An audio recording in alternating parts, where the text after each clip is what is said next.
Bulatkan tekad, kuatkan hati, negeri ini memanggilmu kawan.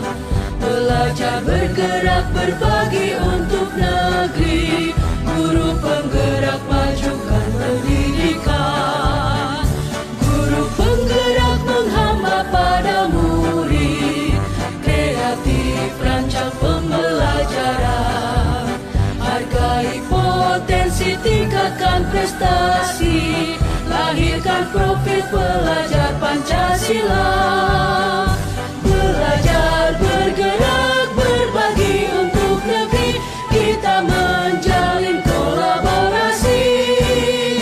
Belajar, bergerak, berbagi untuk negeri, demi bakti pada Ibu Pertiwi.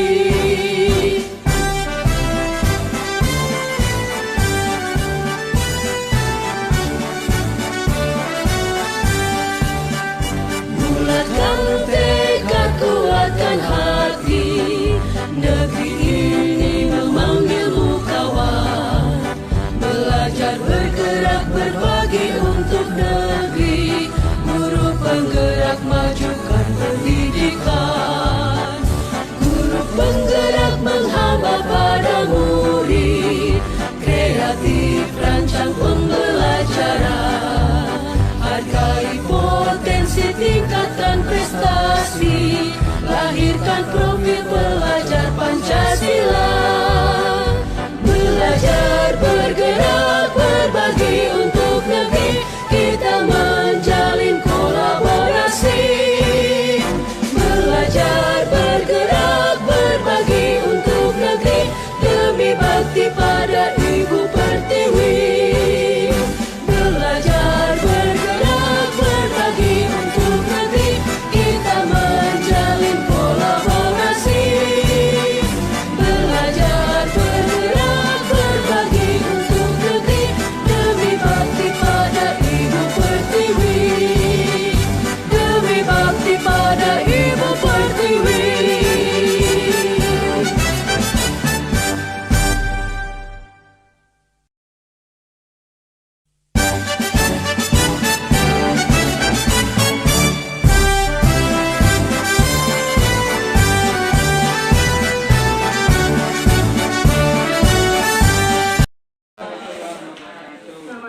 Selamat pagi Bapak Ibu semuanya. Terima kasih untuk kehadirannya. Saya mohon waktunya sebentar. Di sini saya akan mempresentasikan tentang budaya positif yang sudah saya peroleh dari materi pendidikan lingkungan. Oke, di sini saya tidak ingin menggurui. Di sini saya hanya berbagi praktik baik. Kalau ada yang bermanfaat silakan diambil, dan kalau misalkan ada salah kata saya mohon maaf. Ya, langsung saja.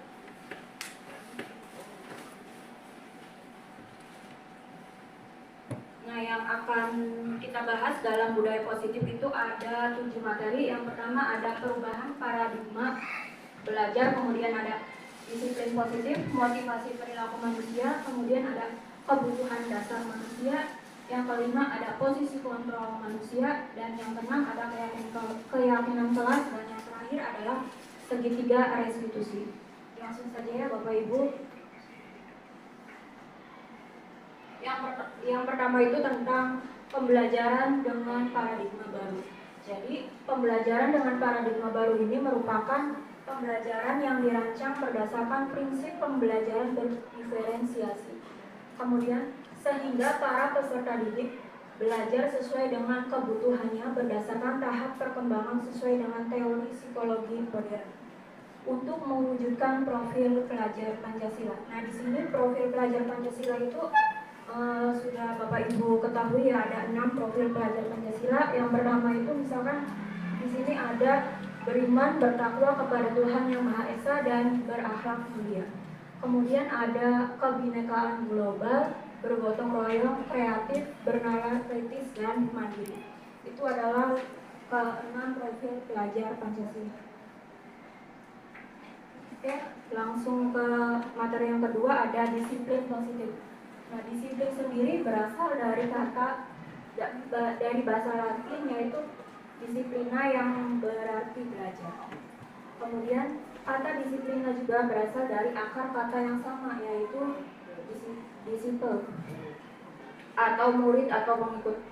Disiplin berkonotasi dengan disiplin diri siswa. Disiplin diri dapat membuat seseorang menggali semua potensi dirinya untuk mencapai suatu tujuan, sesuatu yang dihargai dan bermakna. Kemudian disiplin positif sendiri adalah usaha seseorang untuk belajar mengontrol dan menguasai diri dalam memilih tindakan yang mengacu pada nilai-nilai yang dihargai agar tercapai tujuan mulia yang diinginkan atau nilai-nilai kebajikan universal.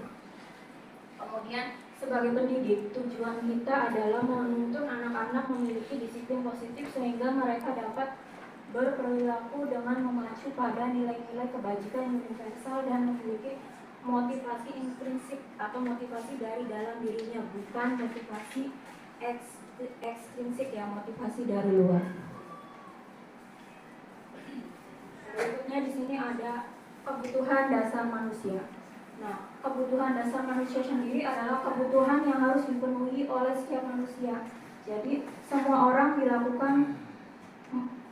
yang dilakukan manusia memiliki tujuan tertentu dan merupakan usaha terbaiknya untuk mendapatkan apa yang diinginkan. Jadi, kita semua manusia itu pasti memiliki kebutuhan dasar. Nah, di sini ada 5 kebutuhan dasar manusia yang harus kita penuhi. Misalnya yang pertama, ada bertahan hidup. Pastikan semua manusia itu pasti bertahan untuk hidup. Nah, contoh dari bertahan hidup ini misalnya membutuhkan makanan, pakaian, tempat tinggal, keamanan, dan kesehatan. Nah, berikutnya ada kasih sayang dan rasa diterima. Nah, setiap manusia pasti ingin memperoleh kasih sayang dan rasa diterima. Contohnya misalnya ia ingin dihormati, kemudian ingin dihargai, ingin dipedulikan, ingin bekerja sama menjadi bagian dalam kelompok. Kemudian yang ketiga ada penguasaan. Jadi penguasaan di sini adalah harga diri, keinginan untuk dianggap, memimpin, berprestasi, diakui dan didengar. Nah, jika kita memiliki keinginan untuk menjadi seorang pemimpin, nah itu adalah contoh kebutuhan dasar dari penguasaan. Kemudian ada yang keempat ada kebebasan. Nah, pasti kita semua, setiap manusia itu ingin merasa bebas akan melakukan sesuatu apapun yang ingin kita lakukan. Contohnya mandiri, memiliki pilihan, mencoba hal baru, mampu mengendalikan arah dirinya. Dan yang terakhir adalah setelah kita merasakan 4 kebutuhan dasar, nah yang terakhir adalah kesenangan. Kesenangan sendiri itu misalnya kita tertawa-tertawa, kemudian bermain, dan yang lainnya. Nah, itu adalah kebutuhan dasar manusia. Maaf ya Bapak Ibu, saya sedikit grogi suara. Ibu bisa sampai ngarep. Oke, berikutnya ada motivasi perilaku manusia. Nah, motivasi perilaku manusia di sini ada dua motivasi eksternal dan motivasi internal. Misalnya untuk di motivasi eksternal itu menghindari ketidaknyamanan atau hukuman. Jadi seorang siswa di sini itu misalnya dia memiliki motivasi eksternal itu untuk menghindari suatu hukuman. Nah, kemudian yang kedua itu untuk mendapatkan imbalan atau penghargaan dari orang lain. Nah, itu motivasi yang dari luar. Kemudian kalau motivasi internal atau motivasi dalam dirinya sendiri, menjadi orang yang mereka inginkan dan menghargai diri sendiri dengan nilai-nilai yang mereka percayai. Berikutnya di sini ada 5 posisi kontrol guru. Nah, 5 posisi kontrol guru ini adalah posisi seorang guru dalam menghadapi masalah ketika siswa itu mempunyai masalah. Nah, bagaimana cara kita menghadapi masalah dengan siswa tersebut? Yang pertama itu ada sebagai penghukum, yang kedua ada pembuat rasa bersalah, kemudian ada pemantau, ada teman, dan ada manajer. Nah, di manakah posisi kita ketika kita menghadapi siswa-siswa yang bermasalah? Nah, di sini ada video tentang contoh 5 posisi pembelajaran. Iya, mana sih buku? Ibu ini pelajaran ini. Saya bilang SP nanti. Maju ke belakang.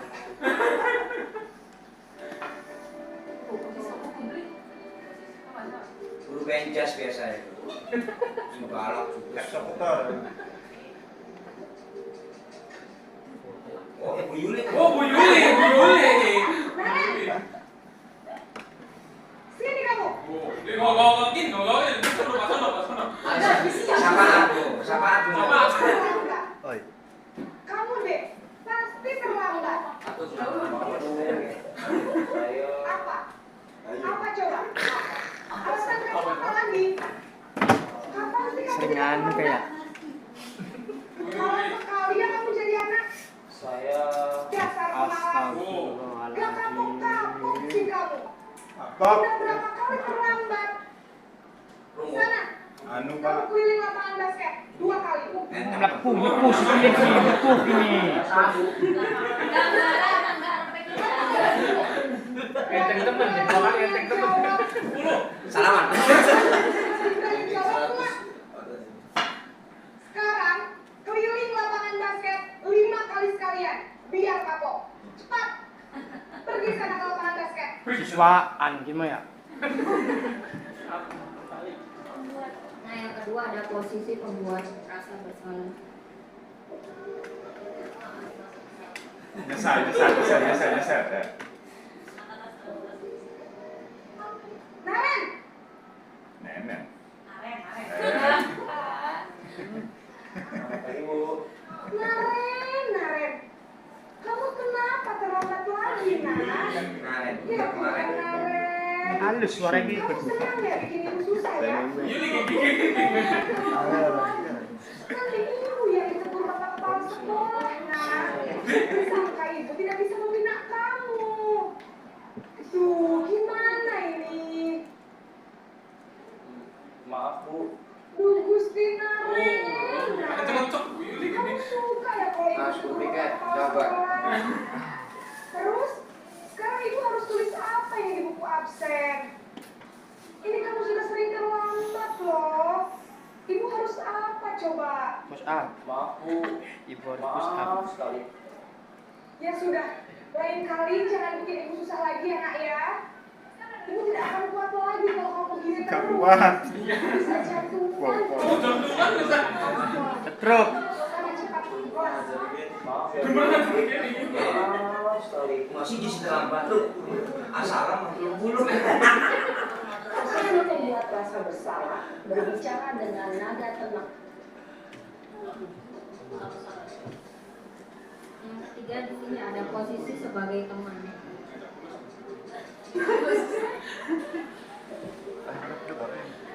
Naren,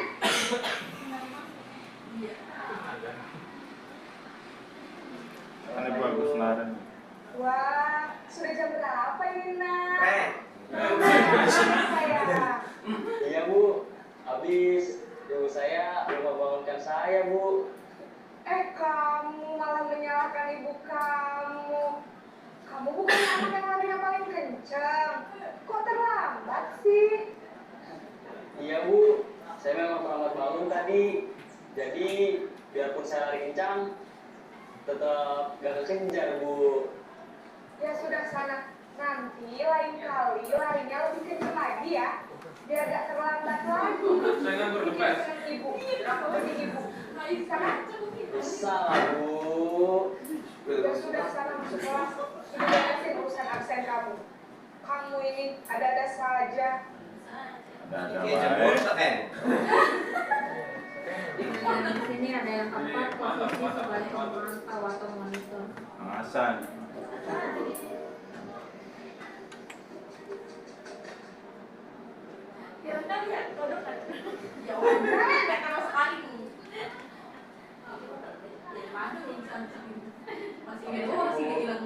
Salah gue menurut Apa peraturan teks sekolah gambar. kita tentang jam berapa kita harus masuk sekolah, nak? Nggak tahu Bu. Kita harus di sekolah jam 7, Bu. Iya betul, sekarang sudah jam 7.20. Naren sudah tahu konsekuensinya jika terlambat hadir. Paham, Bu. Saya harus tinggal kelas pas jam istirahat selama 20 menit. Iya benar, konsekuensinya demikian. Jadi nanti jam 9.30 pas istirahat, kamu harus tinggal di kelas, kerjakan tugas tambahan untuk ketertinggalan kamu, ya? Baik, Bu. Yang terakhir di sini ada posisi sebagai seorang manajer.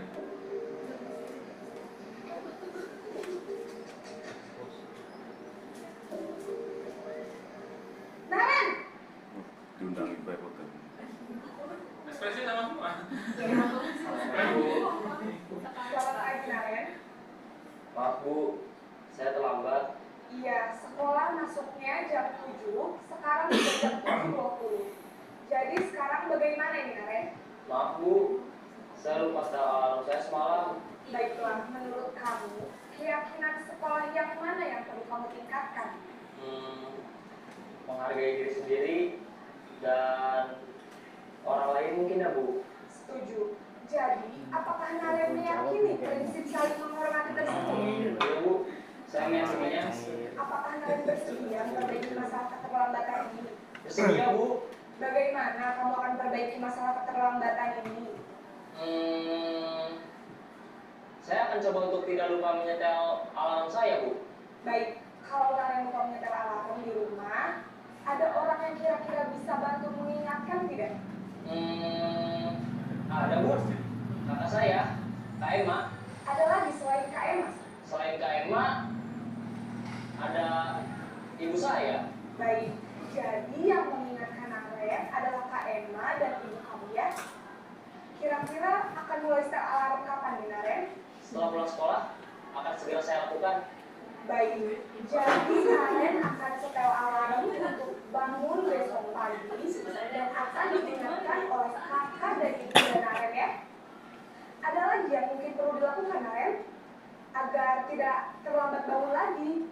Tidak ada, Bu. Baik, Naren. Terima kasih untuk kerjasama kamu. Sekarang kamu perlu kembali ke kelas untuk belajar. Baik, Bu. Terima kasih.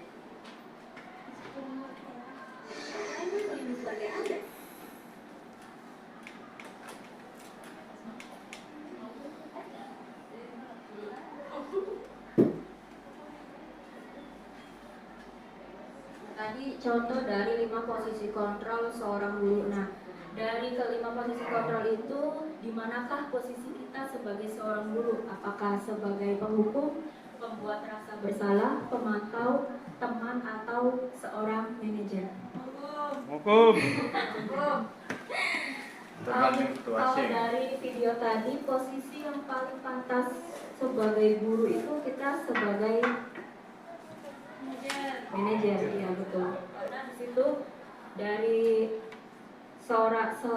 dari posisi seorang manajer kita bisa membuat siswa tersebut menyelesaikan permasalahannya supaya tidak datang terlambat lagi. Nah, itu posisi yang paling baik dari seorang guru. Nah, mungkin di sini ada posisi yang lainnya yang selain sebagai manajer, ya semoga nanti kedepannya kita bisa menjadi seorang manajer untuk siswa-siswa kita.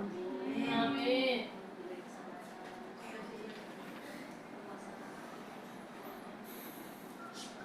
Kemudian berikutnya ada keyakinan kelas. Mengapa keyakinan kelas? Mengapa tidak peraturan kelas saja? Nah, kalau keyakinan kelas ini dibuat antara siswa dan guru. Nah, kemudian kalau peraturan kelas itu hanya dibuat oleh guru sendiri, jadi tidak ada kontribusi dari siswa. Kalau keyakinan kelas itu dibuat oleh siswa dan untuk siswa sendiri, seperti itu contohnya. Nah, di sini cara pembuatan keyakinan kelas yang pertama itu bersifat lebih abstrak, kemudian berupa pernyataan-pernyataan yang universal dan dibuat dalam pernyataan positif, kemudian tidak terlalu banyak sehingga mudah diingat. Contohnya itu kemarin saya sudah buat keyakinan kelas di 11 TL. Nah, mereka itu membuat satu orang saya kasih sticky note, kemudian mereka coba menuliskan keyakinan kelas yang akan mereka laksanakan ketika nanti di kelas TR. Nah, contohnya itu mereka ada yang menuliskan tidak boleh makan dan minum di kelas seperti itu. Nah, di sini kan untuk yang ketiga dibuat dalam pernyataan positif. Jadi dari kata-kata negatif tersebut nanti dibuat menjadi kata-kata yang positif. Jadi isinya itu keyakinan kelas berupa pernyataan-pernyataan yang positif, yang tadinya ada kata dilarang kita ganti menjadi kata-kata yang positif. Misalnya ada dilarang tidur di kelas, itu tidak boleh dijadikan keyakinan kelas, kita rubah menjadi kalimat positifnya menjadi misalnya fokus saat pembelajaran, seperti itu. Itu contoh kalimat positif atau contoh keyakinan kelas. Berikutnya ada yang terakhir, ada segitiga restitusi. Nah, segitiga restitusi ini adalah suatu proses dialog yang dijalankan oleh guru agar dapat menghasilkan murid yang mandiri dan bertanggung jawab. Jadi di sini adalah suatu proses antara guru dan siswa dalam menyelesaikan sebuah masalah. Di sini segitiga restitusi itu ada 3 tahap. Yang pertama ada menstabilkan identitas, kemudian ada validasi tindakan yang salah, dan yang terakhir ada menanyakan keyakinan. Nah, proses yang pertama atau tahap yang pertama itu ada menstabilkan identitas. Berdasarkan prinsip membuat kesalahan adalah bagian dari proses pembelajaran. Jadi dialog antara guru dan siswa. Contoh di menstabilkan identitas itu seorang gurunya ini contoh dialog seorang gurunya. Misalnya berbuat salah itu manusiawi. Kemudian tidak ada manusia yang sempurna. Jadi berupa kalimat-kalimat yang memotivasi siswa atau yang tidak menyalahkan siswa. Misalnya saya juga pernah melakukan kesalahan seperti itu, kita bisa menyelesaikan masalah ini. Jadi di sini tuh seorang guru itu tidak menyalahkan siswa, kita di sini adalah mengarahkan siswa. Kemudian tahap yang kedua, validasi tindakan yang salah. Berdasarkan prinsip setiap perilaku berupaya memenuhi suatu kebutuhan. Nah, contoh dialognya adalah, padahal kamu bisa melakukan yang lebih buruk dari ini, atau kamu pasti punya alasan mengapa melakukan hal seperti itu. Nah, yang terakhir ada menanyakan keyakinan. Nah, setelah 2 tahap yang tadi, tahap terakhir adalah menanyakan keyakinan. Di sini berdasarkan prinsip dihubungkan dengan nilai-nilai yang dia percaya dan berpindah menjadi orang yang dia inginkan. Contohnya, apa yang kita percaya sebagai kelas atau keluarga. Kemudian, apa nilai-nilai umum yang kita telah sepakati. Jadi menanyakan keyakinan kelas yang sudah kita buat di tahap keyakinan kelas yang tadi. Di sini ada contoh. Tadi saya sudah pernah melakukan contoh penerapan segitiga restitusi.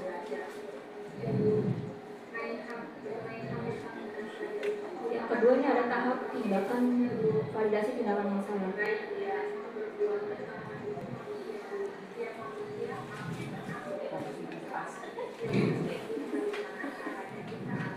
Agak kesini napasnya. Enak ya. Maaf ya Bapak Ibu. Biar persalinan juga pada apa ya buat guru.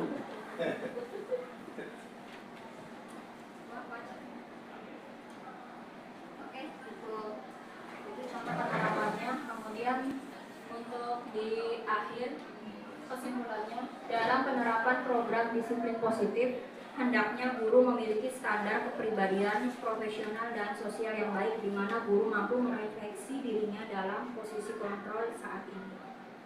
Bagaimana perjalanan dirinya sebagai pemok atau manajer yang menuntun murid-muridnya menjadi insan yang mandiri, merdeka, dan bertanggung jawab. Itu sesuai dengan standar nasional pendidikan. Oke, sampai di sini apakah ada pertanyaan dari Bapak Ibu? Sudah langsung ditutup saja. Nah, yang bertanya Pak Bayu, cukup. Cukup. Yang penting selalu ingat ya, tipenya apa tuh?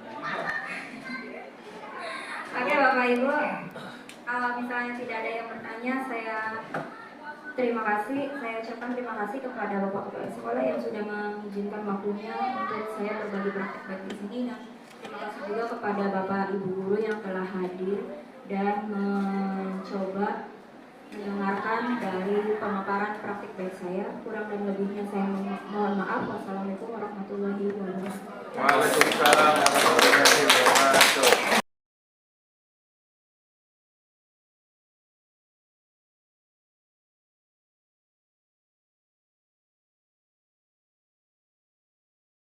Yang dibuat oleh kalian. Tadi Ibu nanti akan bagikan ini satu-satu. Silakan tulis apa yang akan menjadi keyakinan kelas kalian. Misalnya contohnya dilarang mencontek gitu ya, itu satu. Nah yang lainnya itu apa? Jadi satu orang usahakan berbeda, jangan sama-sama ya. Silakan nanti kalian tulis di situ, kemudian ditempelkan di sini satu-satu, satu orang satu ya.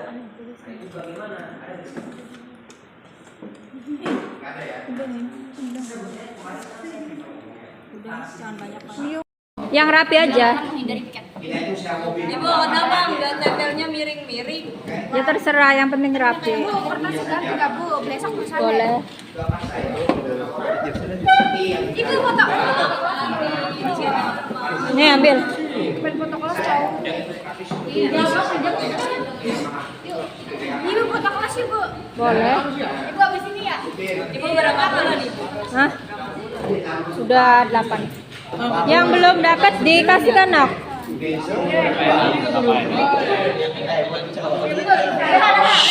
Yang baru datang.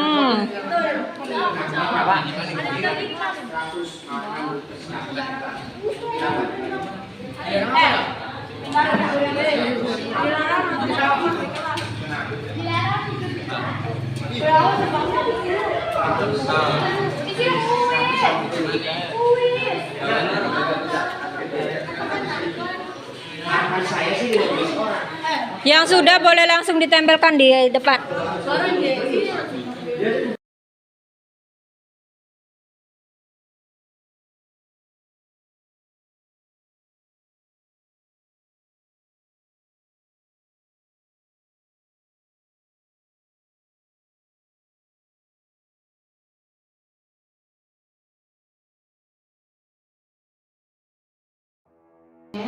Ibu lihat absensi kamu sering datang terlambat ya? Iya Bu.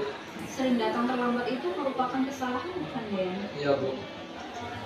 Baik Den, berbuat kesalahan itu manusiawi dan setiap manusia pasti pernah berbuat kesalahan. Mari kita belajar untuk memperbaiki kesalahan kamu Den, setuju kan? Setuju Bu. Nah Den, mari kita cari solusinya bersama. Iya Bu. Sering datang terlambat itu, Denny alasannya kenapa ya Den? Karena Denny sering begadang, terus nongkrong bareng teman-teman sama tidurnya terlalu malam juga Bu. Jadi itu mengakibatkan Denny terlambat. Kamu tahu keyakinan kelas apa yang sudah kamu langgar? Tahu Bu. Keyakinan kelas yang seperti apa Den? Disiplin Bu. Kamu tahu kalau disiplin itu sangat penting buat kamu? Iya Bu, penting. Karena itu mengajarkan kita untuk datang tepat waktu di sekolah sama disiplin waktu juga Bu. Bagus. Jadi kedisiplinan itu sangat penting supaya kamu bisa menjadi orang yang menghargai waktu. Kemudian, apakah kamu mau memperbaiki kesalahan kamu? Iya Bu. Bagaimana cara memperbaikinya supaya kamu tidak datang terlambat ke sekolah lagi? Ini bakal mengurangi begadangnya, nongkrong sama teman-temannya, sama tidurnya lebih cepat juga Bu. Baik, kita sudah mencari solusinya atas keterlambatan kamu. Nah, Ibu juga nanti akan koordinasi dengan orang tua kamu supaya kamu bisa lebih disiplin lagi untuk datang ke sekolah. Terima kasih Dek. Dea, Ibu dengar dari beberapa guru kamu sering main HP ya saat sedang belajar. Iya Bu.